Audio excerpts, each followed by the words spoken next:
It's been one of the most challenging weeks in the history of the Rural Fire Service. There are nearly 100 fires still burning. 8 are considered out of control. Since the bushfire emergency began, more than 90,000 hectares have been burnt across the state, while livestock losses are estimated at more than 21,000, mostly sheep, at a cost of millions of dollars. Firefighters say the focus is likely to shift inland in the coming days, with conditions around Dubbo and Mudgee expected to deteriorate. Thomas O'Reilly reports.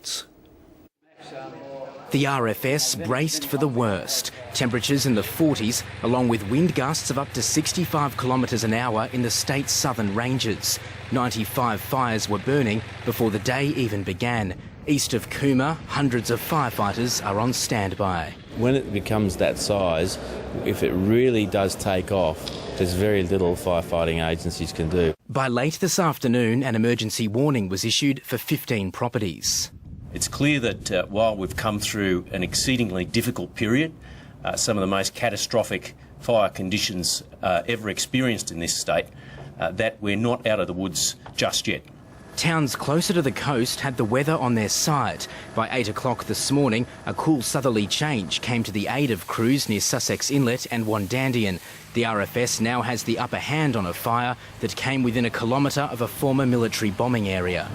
It's still not over for this blaze to the west of Yass. With a 100-kilometre perimeter, crews were kept busy in extreme conditions. They're putting in huge hours and doing a good job.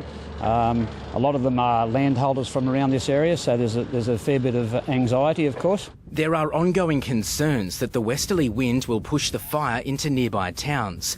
Conditions are expected to ease tomorrow, particularly on the coast. But some towns can still expect warm and gusty conditions. Quite hot west of the Divide, around the Dubbo, Mudgee areas, and a fairly large band of area there. We're expecting quite warm and gusty conditions, so the focus will probably switch to the inland a little bit. Communities in the west are being told to prepare for more scorching days to come.